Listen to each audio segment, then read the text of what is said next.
Di dalam kehidupan kita sebagai seorang muslim, minimal 5 kali dalam sehari semalam kita mendengar seruan untuk mendirikan solat yang disebut azan. Ada kalimat menarik di dalam kalimat azan itu, yakni seruan hayya 'alal falah, marilah menuju kepada keberuntungan, marilah meraih kemenangan. Seruan ini adalah kecenderungan dari setiap manusia, apapun warna kulitnya. Artinya, setiap orang dalam hidup selalu ingin meraih dan mencari kemenangan. Kemenangan akan melahirkan kepuasan batin, dan kepuasan batin memberikan kebahagiaan.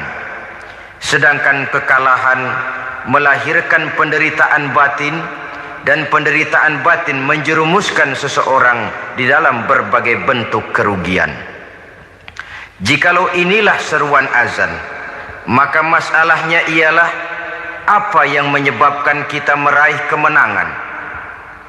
Al-Quranul Karim memberikan tuntunan dan ajaran kepada kita bahwa orang-orang yang memperoleh kemenangan itu tidak lain adalah orang-orang yang bertakwa.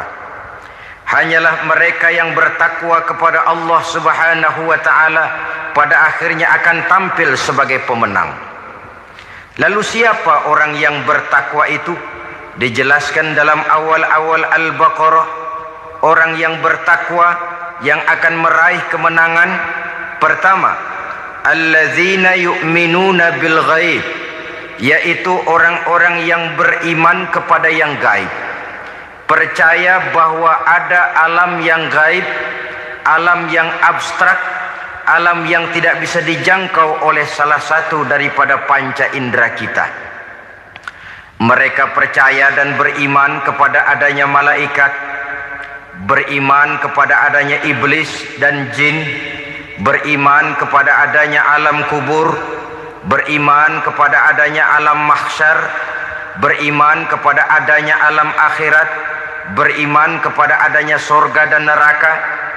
Beriman bukan cuma sekedar beriman dalam ucapan bibir saja, tetapi beriman yang nilai iman itu mampu mewarnai gerak dan gaya hidupnya. Iman yang meresap sampai ke tulang sumsum, kemudian memberikan dampak positif di dalam kehidupan manusia. Alam, kita tahu, adalah sesuatu yang selain Allah, dan Allah bukanlah alam.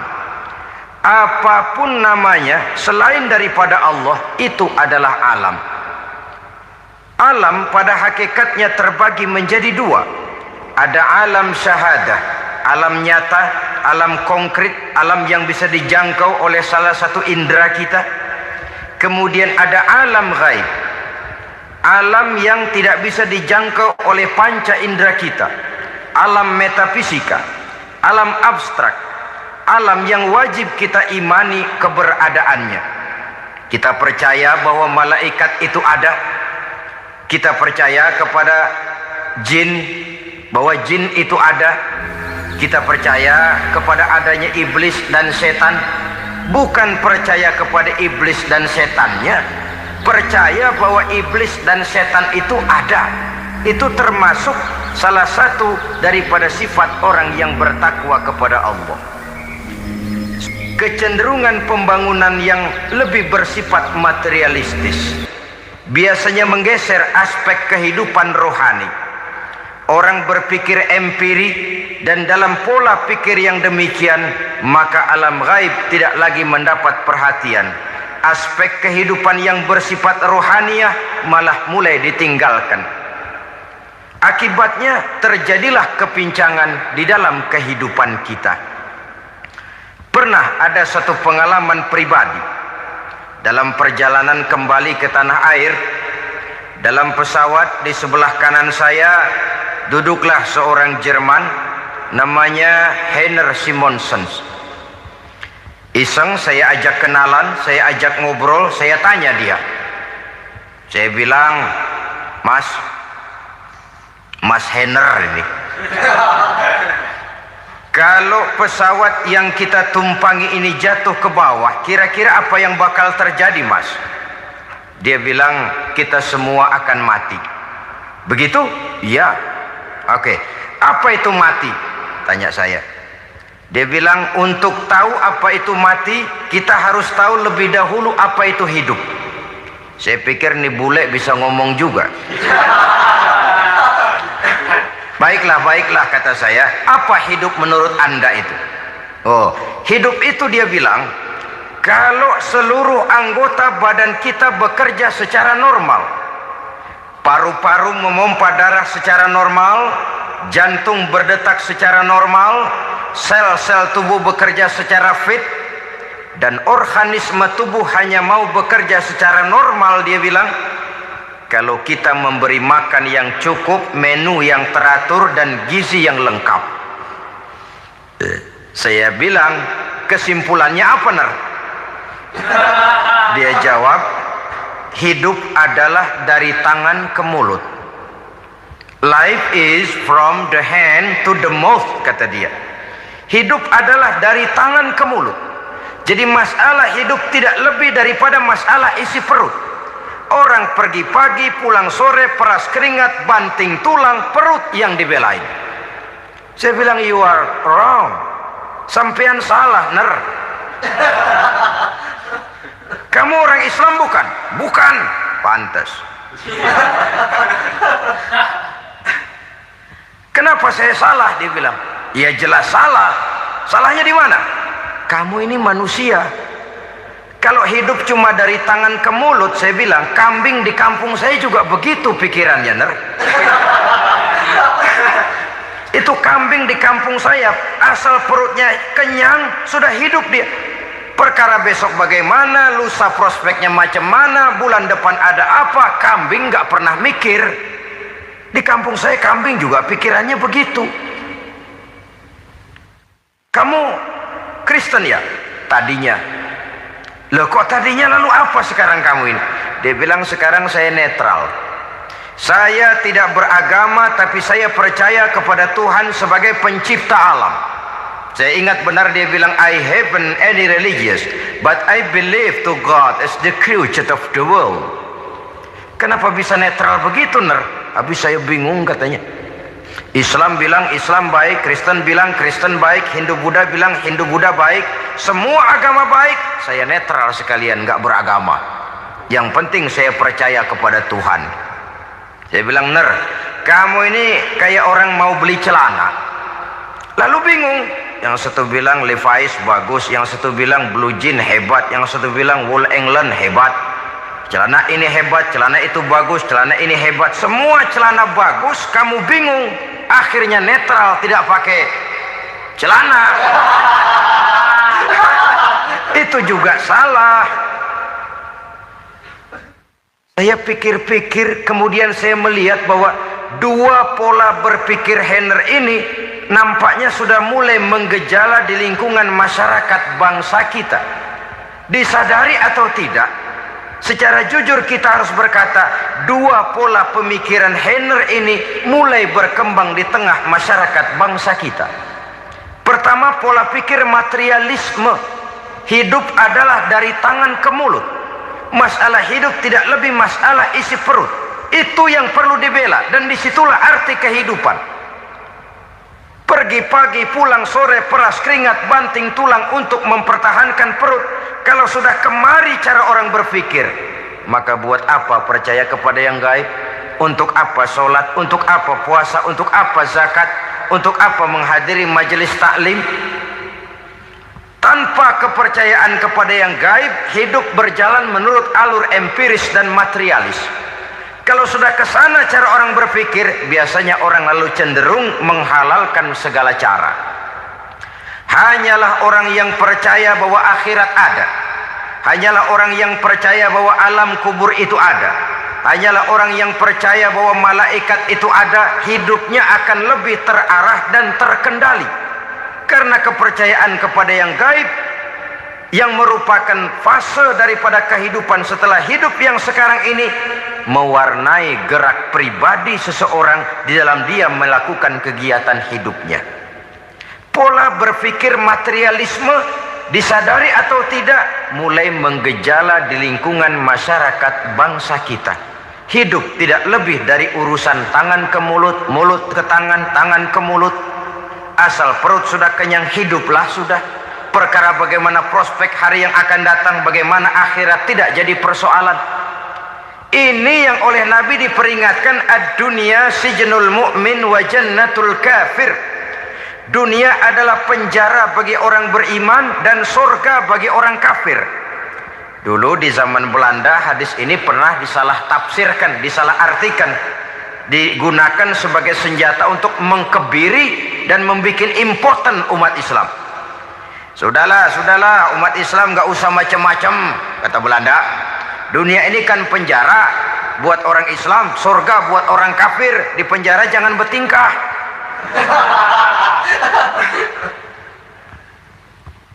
Pengertiannya tidak begitu. Dunia adalah penjara bagi orang mukmin. Artinya dalam kehidupan dunia seorang mukmin tidak bebas memperturutkan hawa nafsunya. Di penjara hawa nafsunya itu. Sebaliknya surga bagi orang-orang kafir. Buat orang kafir surgalah dunia ini. Mereka bebas memperturutkan hawa nafsunya. Dilarang tidak terlarang, dicegah pun tidak tercegah. Mereka hidup menurut alur bisikan nafsu mereka sendiri. Kemudian bila ajal datang, maut merenggut nyawa, selesailah surganya sampai di situ. Maka bagi orang-orang yang tidak percaya kepada adanya akhirat, kepada adanya alam gaib, surganya sebatas umurnya.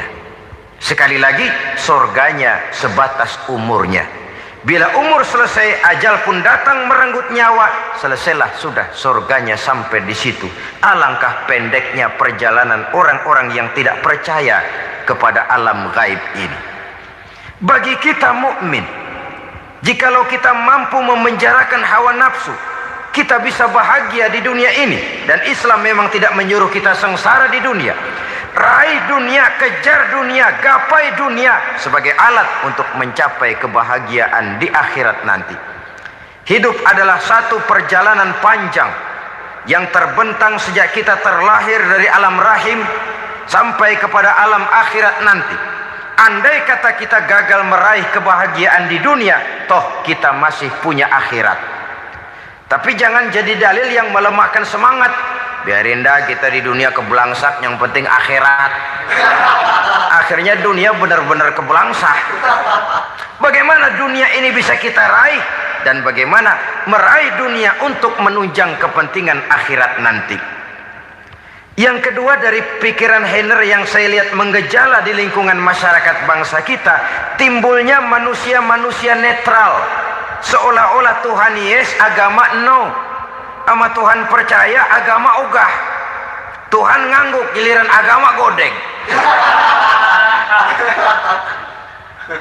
Padahal hampir dalam setiap ayat dalam Quran, kata-kata amanu biasanya bergandeng dengan wa amilus sholihat. Iman dan amal soleh. Ini sebagai isyarat Tuhan dan agama jangan pernah dipisah-pisah. Apabila kita bertuhan, maka kita harus beragama. Apabila kita beragama, maka agama itu harus bersumberkan dari Tuhan yang kita imani itu. Tidak mungkin kita pisah, Tuhan yes, agama no. Sama Tuhan percaya tapi agama bikin sendiri. Sembayangnya cukup bengong 2 jam madep mulon.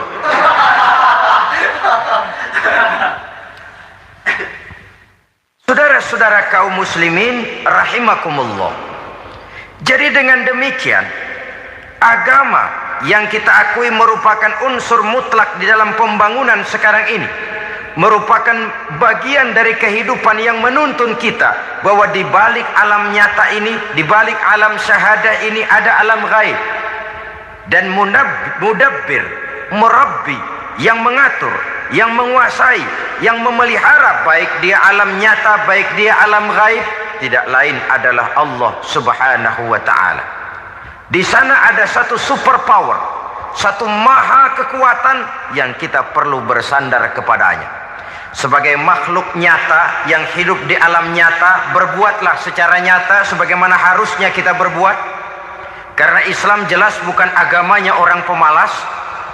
Islam jelas bukan agamanya orang yang mengajarkan setelah selesai sholat boleh duduk, nggelenggem ayam-ayam, ndelohom, menghitung bintang di langit sambil menunggu keajaiban. Tidak. Islam adalah agama yang mengajarkan apabila sholat sudah selesai kamu kerjakan, bertebaranlah di permukaan bumi, cari karunia Tuhanmu. Jangan hidup berpangku tangan menunggu keajaiban. Karena hidup bukan undian. Jangan berharap untung besar tanpa mau peras keringat. Tapi di sebalik itu toh kita juga harus yakin bahwa di sisi usaha nyata yang kita lakukan ada satu super power, satu maha kekuatan gaib yang menentukan berhasil dan tidaknya usaha kita. Kepercayaan kepada hal semacam inilah yang mendorong kita untuk mempunyai sandaran vertikal, agar jikalau usaha ini berhasil kita tidak lupa diri dan lupa daratan.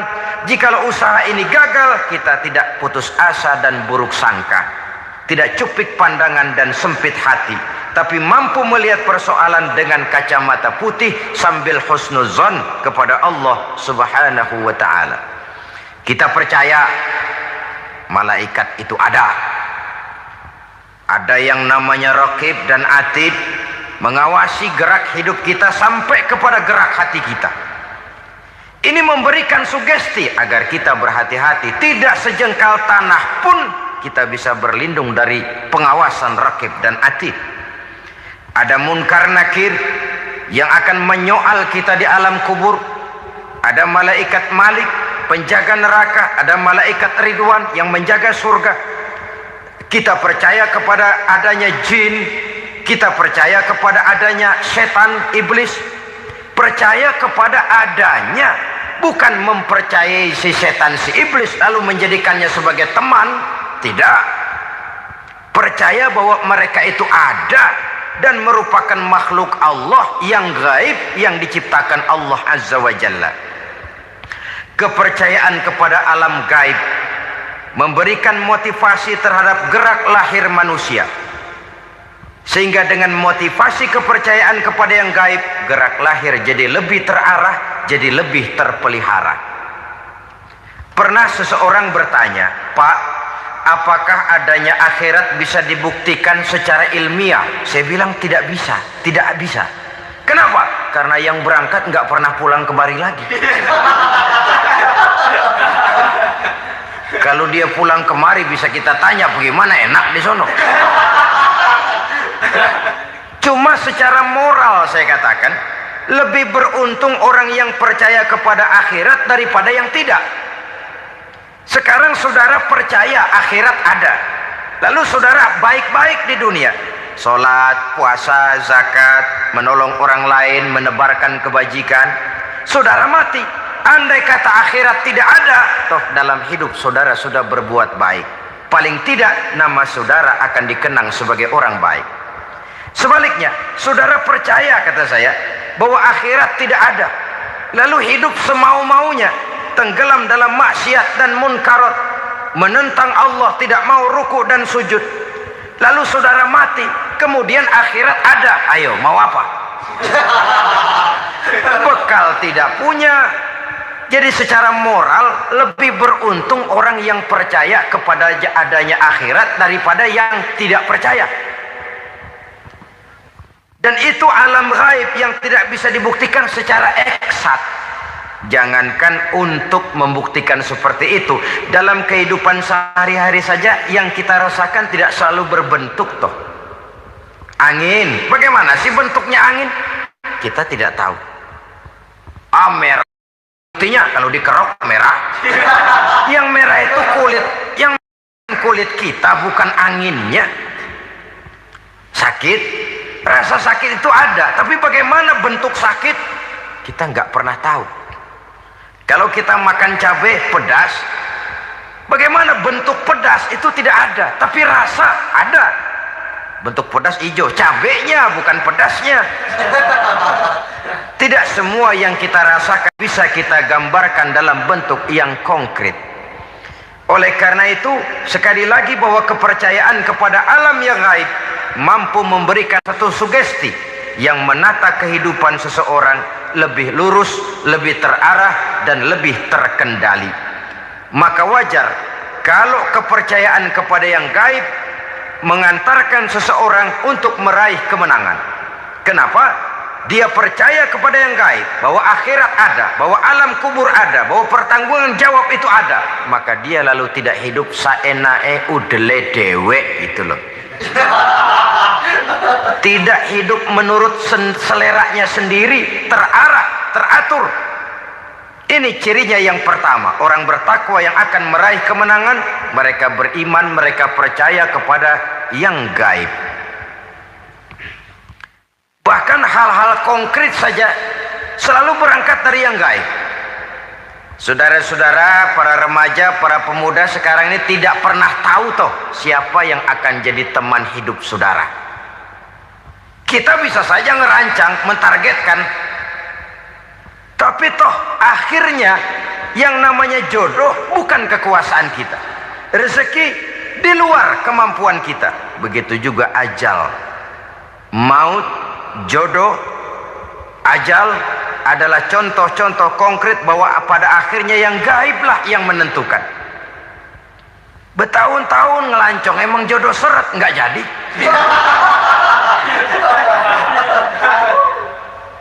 Begitu kenal baru setengah malam nginep ditangkap hansip. Hal-hal semacam itu kadang-kadang kita berpikir suuzon, gile, perempuannya cakep banget, lakinya rebek amat. Memang begitulah jodohnya. Memang begitulah jodohnya. Saudara hadirin ma'asyiral muslimin yang saya hormati, jadi hal-hal yang konkret saja kita yakini sepenuhnya ditentukan oleh satu superpower yang gaib itu tadi. Dari sanalah segala ketentuan itu berangkat dan kesanalah segalanya akan kembali. Maka kepercayaan kepada yang gaib meluruskan gerak hidup seseorang dan itu akan mengantarkan dia kepada meraih kemenangan. Satu. Yang kedua, wa yuqimuna shalah. Orang bertakwa yang akan meraih kemenangan itu adalah orang-orang yang mendirikan sholat. Kenapa sholat mengantarkan orang untuk meraih kemenangan? Yang jelas, inna sholata tanha anil fahsya'i wal munkar. Sholat mampu mencegah manusia dari perbuatan keji dan munkar. Banyak filsafat hidup yang terkandung di dalam sholat ini. Sejak kita wudhu sampai kita menghadap ke arah kiblat, sampai kita melakukan gerak-gerak sholat, bacaan-bacaan yang ada di dalam sholat, lalu sampai kepada mengucapkan salam. Banyak filsafat hidup yang terkandung di dalam sholat. Umpamanya saja, setelah takbiratul ihram mulai kita dengan sholat dalam posisi berdiri, diajarkan dalam kitab-kitab fikih agar kita melihat ke arah tempat sujud. Ini kan filsafat kehidupan. Kalau kamu sholat dalam posisi berdiri, lihat tempat sujud. Jangan sholat mata jelalatan, sebab nanti bisa mengurangi kekhusyuan. Jadi wajar kalau yang dikatakan bahwa yang paling afdol adalah shaf yang di depan. Kenapa? Secara harfiah pengertiannya akan lebih mengundang kekhusyuan. Kenapa? Kalau kita di shaf paling depan di masjid umpamanya paling banter kita lihat tembok. Tapi kalau kita shaf di tengah atau di belakang, orang-orang di depan kita pun akan kelihatan. Yang bajunya loreng, yang bajunya genggang, yang bajunya macam-macam. Kita lihat, kadang-kadang kita pikirin, ada yang bajunya bolong. Kita sholat tapi dalam hati, nih orang bajunya robek yang nggak tahu apa. Ada saja hal-hal yang mengusik kekhusyuan kita. Oleh sebab itu diajarkan dalam posisi berdiri, lihat, arahkan pandangan matamu kepada tempat sujud. Ini kan filsafat kehidupan. Maksudnya apa? Kalau lagi diri lihat dong tempat sujud. Kalau udah di atas ingat dong sama yang bawah. Kalau sudah tinggi ingat dong dari mana kamu berangkat. Kalau sudah berkuasa bantu dong yang lemah. Kalau sudah kaya santuni dong yang miskin. Kalau sudah alim bimbing dong yang awam. Ini filsafat kehidupan. Dalam posisi berdiri kau lihat tempat sujud. melahirkan kepekaan sosial di mana seseorang mau tahu kepada orang lainnya. Bagaimanapun kaya kita, tinggi pangkat dan jabatan kita, jikalau hidup hanya untuk kepentingan perut sendiri saja, rasanya belum membawa manfaat di dalam kehidupan kita. Tapi efek yang tertinggi sesungguhnya, solat mencegah manusia dari perbuatan keji dan munkar. Perbuatan keji dan munkar walaupun kelihatannya mendatangkan uang, membawa keuntungan, tapi itu keuntungan semu, keuntungan sementara. Dengan menipu orang lain kita bisa dapat untung, tapi tidak membawa berkah, dan itu adalah kerugian besar dalam kehidupan kita. Maka untuk meraih kemenangan harus dimulai dengan membentuk kepribadian yang tegar, memiliki sandaran vertikal yang langsung kepada Allah Subhanahu wa ta'ala, dan itu hanya bisa kita tempuh melalui jalur ibadah formal yang sudah ditentukan Allah, yakni solat yang 5 waktu. Untuk memperkuat itu ada solat-solat sunnah, rawatib, nawafil sebagai terminal kontrol cadangan untuk memelihara stabilitas temperatur batin di dalam kita berhubungan dengan zat yang maha gaib, yaitu Allah Subhanahu wa ta'ala. Orang sering bertanya, Pak, itu tetangga saya nggak sholat, duitnya nggak habis-habis, Pak. Nggak sholat tapi mobilnya tambah terus, nggak sholat tapi usahanya makin maju. Tapi di sisi lain ada orang yang rajin sholat, rezekinya butak bener, anaknya mana kurus, mana korengan. Saudara hadirin ma'asyiral muslimin rahimakumullah, harus saya katakan bahwa solat memang bukan untuk cari duit. Solat adalah sandaran vertikal kita kepada Allah. Sedangkan soal rezeki itu berkaitan dengan sifat Allah maha pengasih dan maha penyayang. Allah maha pengasih, siapapun dikasih kalau mau usaha. Allah maha penyayang, tidak semua orang disayang oleh Allah Azza wa Jalla. Dan belum tentu banyak harta itu merupakan nikmat. Mungkin juga istidraj. Artinya istidraj itu dikasih tapi diambulin, kalau bahasa Betawinya itu. Dikasih tapi diambulin, itu bukan merupakan nikmat sesungguhnya, lebih merupakan azab dari Allah Subhanahu wa ta'ala.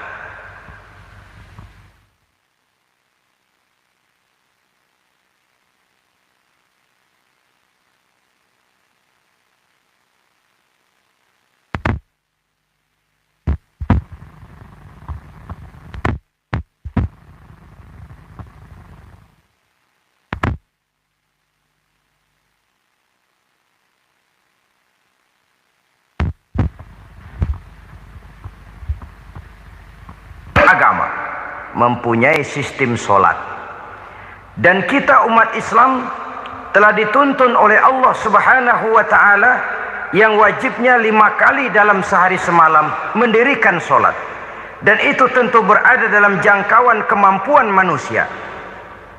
Pada awalnya barangkali kita memang merasa solat itu satu kewajiban, tapi semakin kita hayati makna, manfaat dan filsafat yang terkandung di dalam ajaran solat, semakin sampai kita kepada keyakinan bahwa solat adalah keperluan kita.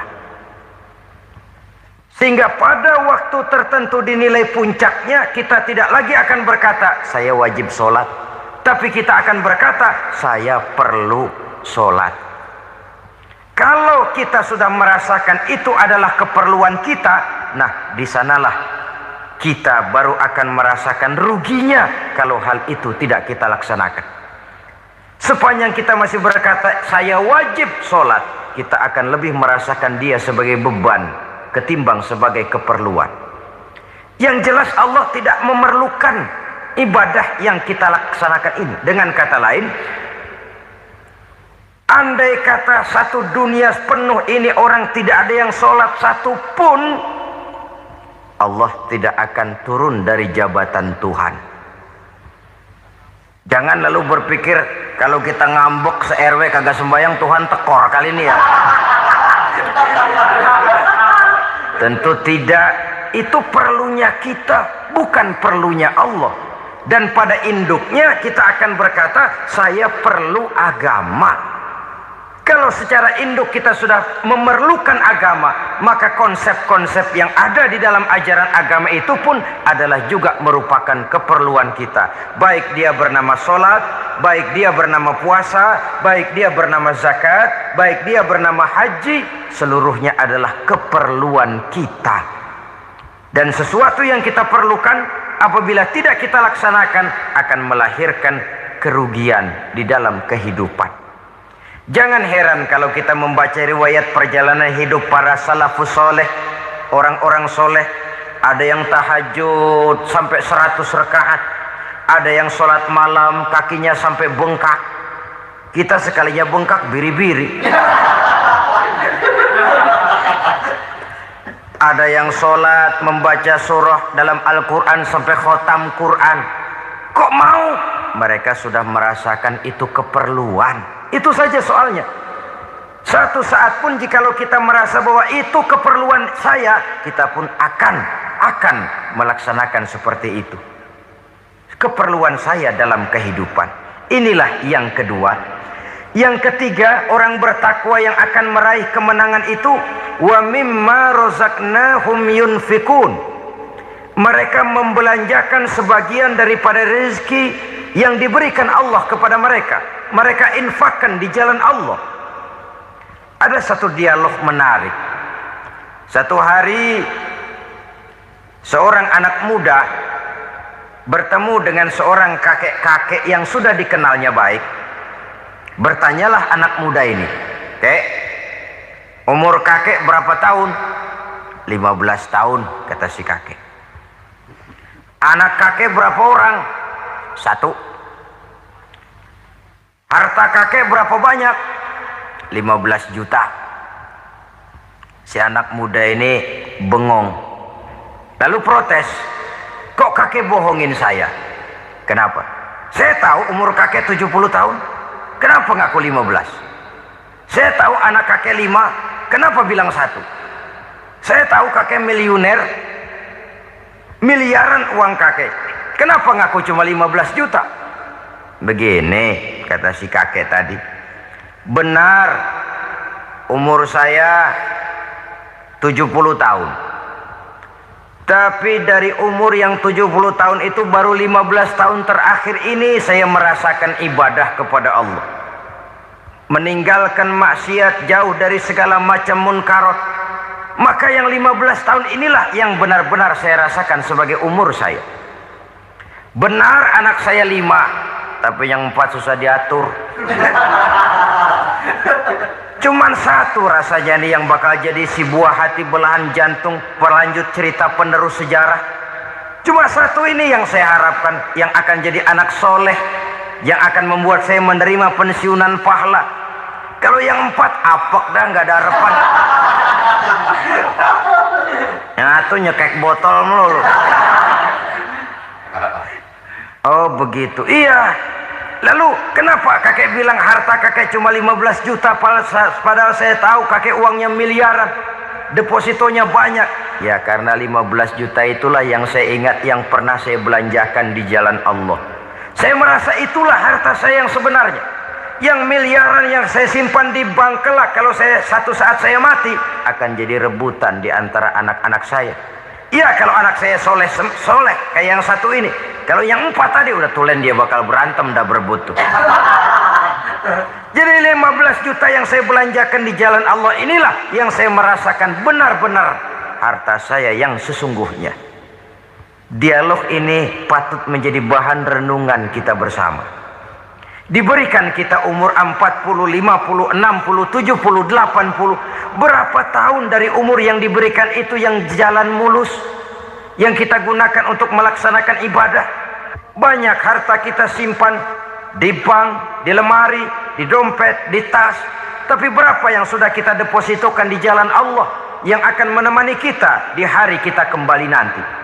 Maka orang bertakwa yang akan meraih kemenangan, wa mimma razaqnahum yunfikun.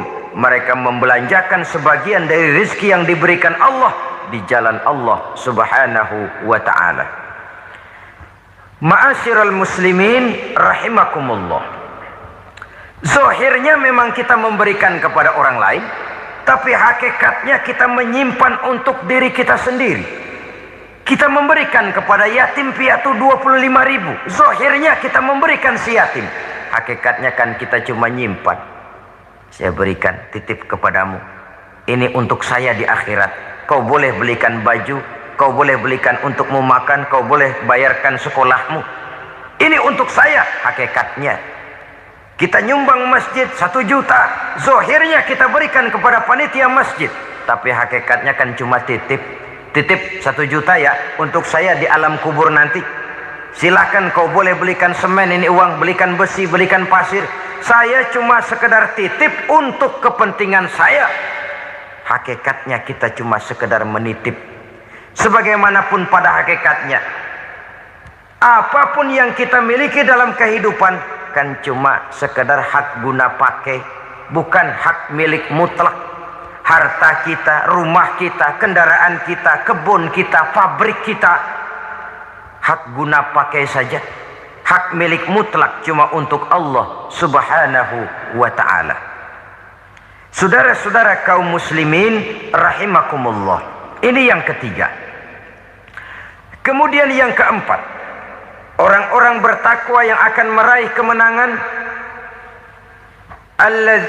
allazina yu'minuna bima unzila ilaika. Mereka yang beriman, mereka yang percaya kepada apa yang telah diturunkan kepadamu Muhammad, ay Al-Quran, yakni Al-Quranul Karim. Setelah percaya kepada yang gaib, mendirikan solat, kemudian menginfakkan sebagian dari rezeki yang diberikan Allah, mereka juga lalu percaya kepada yang diturunkan terhadap Nabi, yaitu tidak lain Al-Quranul Karim. Sekali lagi di sini, percaya bukan hanya sekedar percaya saja, tetapi percaya lalu menjadikan Al-Quran itu sebagai pedoman hidup. Sebab memang Al-Quran itu adalah GBHM, garis-garis besar haluan muslim. Apa yang harus kita lakukan, apa yang harus tidak kita lakukan, bagaimana mestinya kita bertingkah laku dan berbuat, seluruhnya tercantum di dalam Al-Quranul Karim. Itu sebabnya ketika satu hari Aisyah ditanya bagaimana akhlak Rasul, beliau menjawab, kana Rasulullah sallallahu alaihi wasallam khuluquhul Quran. Akhlak daripada Rasulullah tidak lain adalah Al-Quran. Jawaban simpel ini memberikan gambaran bahwa keseluruhan daripada konsepsi Quran sudah diterjemahkan dalam kehidupan Rasulullah sallallahu alaihi wasallam. Karena kita tahu akhlak adalah keseluruhan dari gerak hidup manusia. Sejak ia berpribadi, berumah tangga, bertetangga, bermasyarakat, sampai kepada berbangsa dan bernegara, Al-Quran tetap memberikan sentuhan nilainya.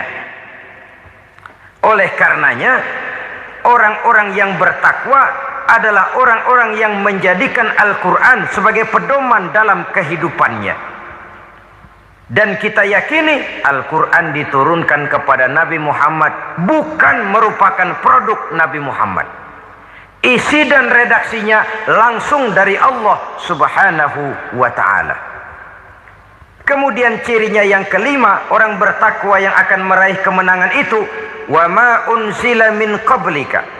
Tidak hanya sekedar percaya kepada yang diturunkan terhadap Nabi Muhammad, yaitu Al-Quran, mereka juga percaya kepada apa yang pernah diturunkan kepada para nabi, kepada para rasul sebelum Nabi Muhammad.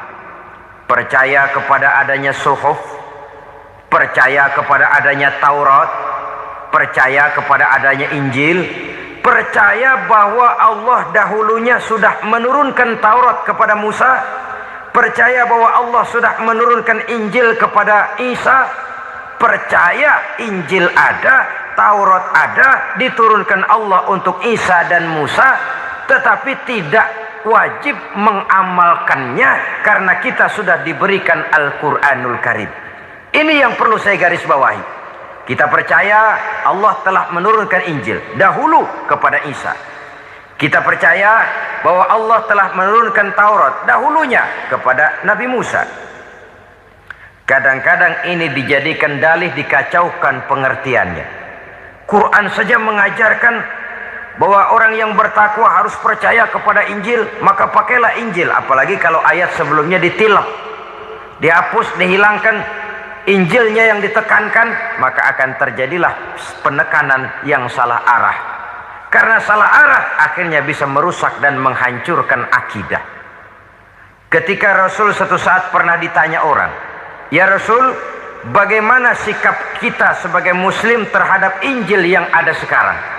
Beliau menjawab, "La tukadzibuhu jami'an wa la tusaddiquhu jami'an." Jangan didustakan seluruhnya, jangan juga dibenarkan semuanya. Artinya, ini sudah merupakan gambaran dari Rasul bahwa dalam Injil yang ada sekarang masih ada ajaran-ajaran tauhid yang dibawa oleh Nabi Isa dan diajarkan kepada umatnya. Tapi juga dalam Injil yang sekarang ini sudah terkena intervensi dan investasi manusiawi. Karena itu Rasul menyimpulkan, la tukadzibuhu jami'an wa la tusaddiquhu jami'an. Jangan didustakan semua, jangan dibenarkan seluruhnya. Kita memang percaya Allah telah menurunkan Injil kepada Nabi Isa dulu, tapi kita tidak wajib mengamalkan Injil. Kita percaya Allah telah menurunkan Taurat kepada Nabi Musa, tapi kita tidak wajib mengamalkan kitab ajaran Taurat. Yang wajib kita percayai dan kita amalkan hanyalah Al-Quranul Karim. Kenapa? Oleh karena baik yang ada di dalam Taurat, baik yang ada di dalam Injil, tentu tercakup di dalam Al-Quran sebagai kitab terakhir yang diturunkan oleh Allah Subhanahu wa Ta'ala. Dan itu wajar. Kalau seorang pejabat mau mengeluarkan satu keputusan baru, tentu dia harus meninjau keputusan-keputusan lama. Andai kata dianggap tidak berlaku, dianggap tidak relevan lagi, maka keputusan-keputusan lama itu tentu sudah dianggap tidak berlaku. Sebagian daripada aturan-aturan dalam keputusan lama yang masih dianggap relevan tercantum dalam keputusan baru yang wajib diamalkan. Begitulah hubungannya antara Al-Quran, Taurat, Zabur, dan Injil. 4 kitab samawi yang diturunkan Allah masing-masing kepada Zabur untuk Nabi Daud, Taurat untuk Nabi Musa, dan Injil untuk Nabi Isa alaihi wassalatu wassalam. Ketiga-tiga kitab itu kita percayai adanya. Kita yakini Allah telah menurunkan Zabur, Taurat, dan Injil. Tapi kita tidak wajib mengamalkannya. Yang wajib kita mengamalkannya sekarang ini tidak lain hanyalah Al-Quranul Karim saja. Karena ia mencakup apa yang ada di dalam Zabur, apa yang ada di dalam Taurat, dan apa yang ada di dalam Injil. Keotentikannya bisa dipertanggungjawabkan. Ya, tapi kan Nabi Muhammad sudah mati 14 abad yang lalu, dan di zaman beliau Al-Quran kan belum dikodifikasikan, belum ditulis. Bagaimana keotentikannya bisa dipertanggungjawabkan? Mudah saja. Allah berjanji, "Inna nahnu nazzalna dzikra wa inna lahu lahafizun." Kami yang menurunkan Al-Quran dan kami yang akan menjaga dan memeliharanya. Allah turunkan Quran, Allah menjaganya. Bagaimana cara Allah menjaga Al-Quran itu? Banyaknya orang-orang yang hafaz Al-Quran. Hafaz Al-Quran 30 juz, 114 surah, 6.666 ayat. Sehingga jangankan satu kata, jangankan satu ayat, satu kalimat saja berubah, sudah akan timbul reaksi dan mudah dimengerti. Kenapa? Banyak orang-orang yang hafaz Al-Quran. Sedangkan pada setiap akhir tahun biasanya malaikat Jibril selalu mengadakan checking terhadap ayat-ayat yang diturunkan pada waktu itu. Di zaman Nabi sendiri sudah ada usaha kodifikasi. Dan yang lebih luar biasa lagi, sampai hari ini tidak seorang pun mampu membuat satu ayat saja semacam Al-Quran. ke bahasa manapun dia diterjemahkan, naskah aslinya tetap ikut, rujukan dasarnya tetap ada. Berdasarkan itu, maka tidak mungkin terjadi penyelewengan terhadap atau pemalsuan terhadap ayat-ayat Al-Quranul Karim. Kesuciannya, keotentikannya, kemurniannya bisa dipertanggungjawabkan.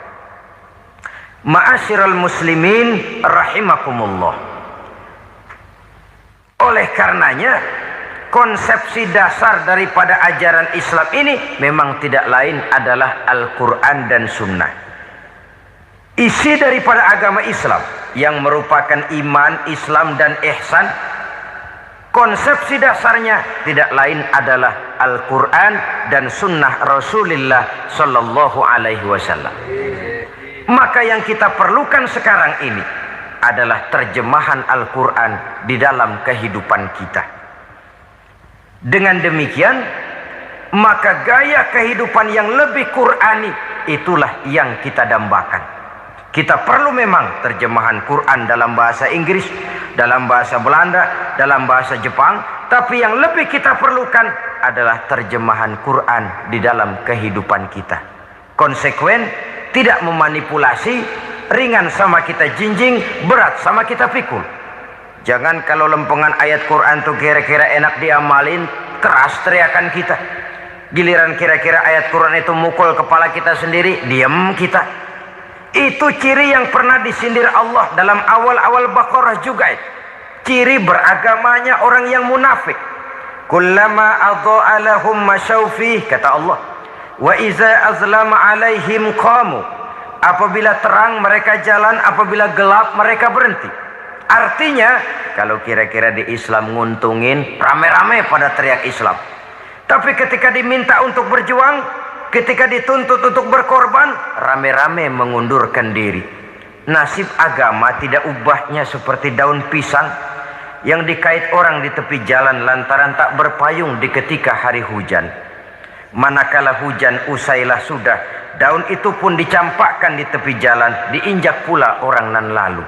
Artinya, orang menjadikan agama cuma sebagai lipstick, decoration only, tidak konsekuen.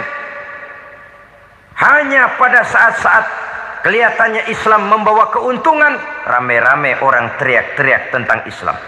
Tapi jikalau diminta berjuang, jikalau dituntut untuk berkorban, biasanya rame-rame juga mengundurkan diri.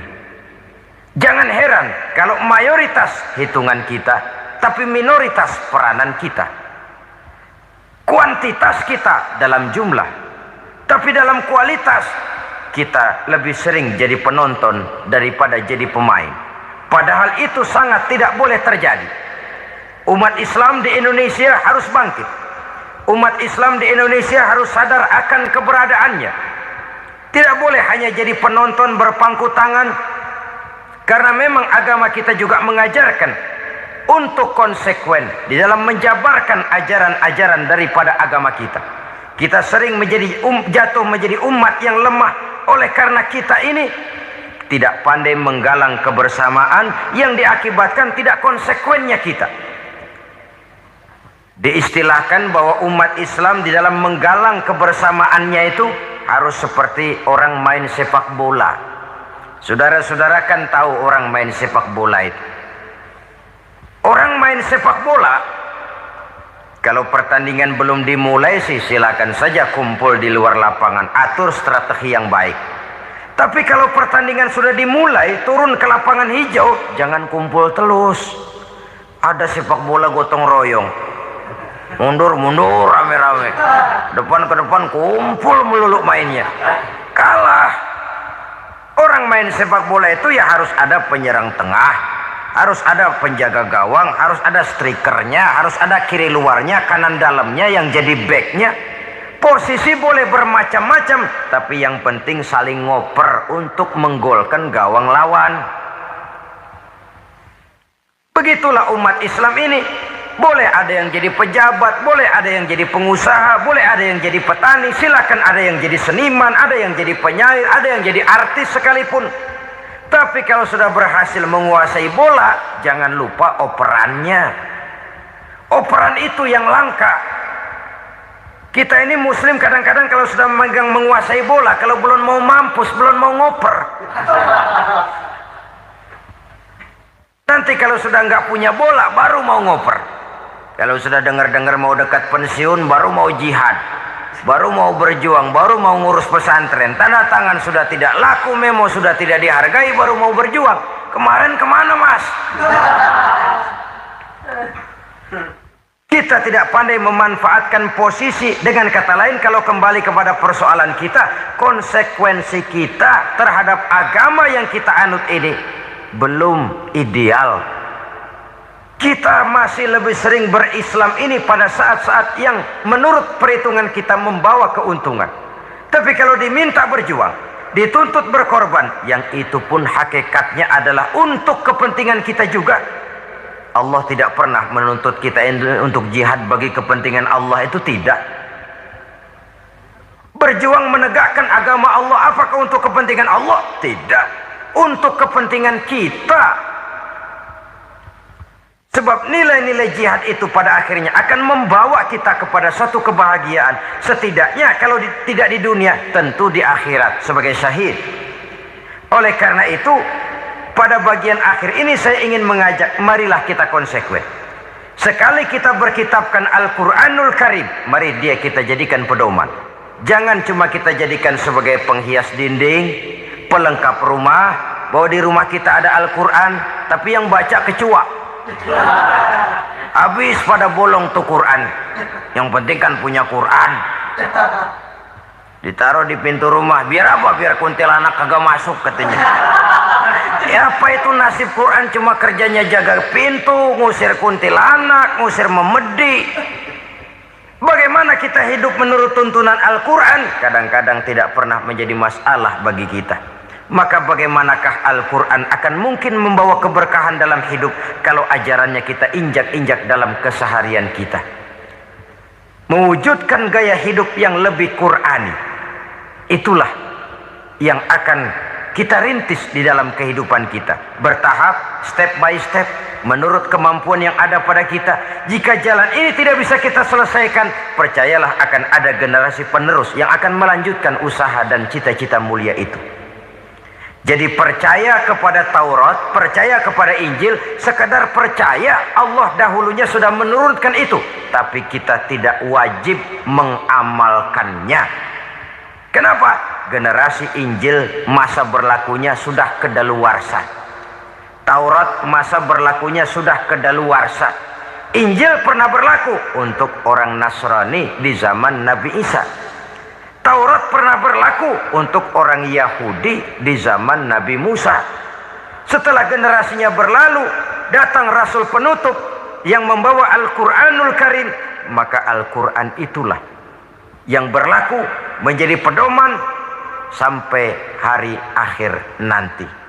Jangan jauh dari Al-Quran, karena apabila ini kita lakukan, maka kita akan kembali kepada satu gaya hidup yang jauh dari tuntunan agama, dan itu artinya kita akan semakin jauh untuk meraih kemenangan. Saudara-saudara kaum muslimin rahimakumullah.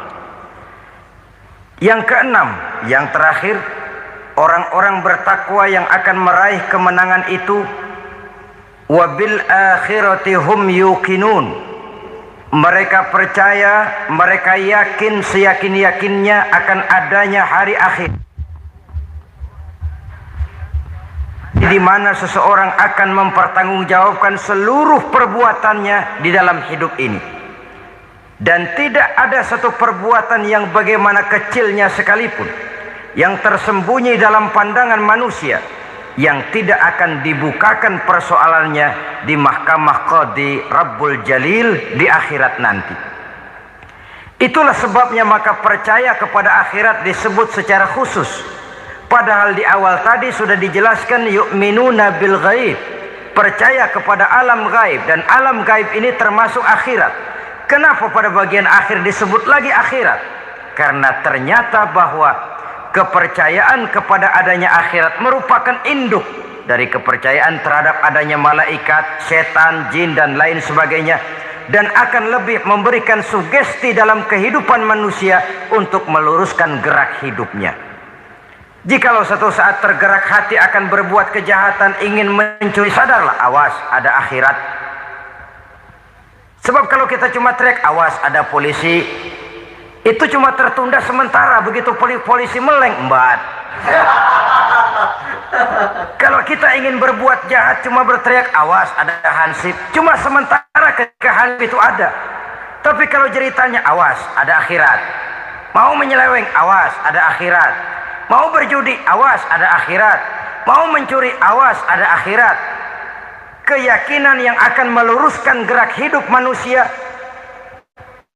sehingga gerak itu jadi lebih terarah dan terkontrol, tidak merugikan baik diri sendiri, lebih-lebih orang lain. Ternyata bahwa kepercayaan kepadanya adanya hari akhirat sanggup menjadi sumber daya kontrol dari kehidupan manusia, sehingga ia tidak terjebak dalam perbuatan maksiat dan munkarat.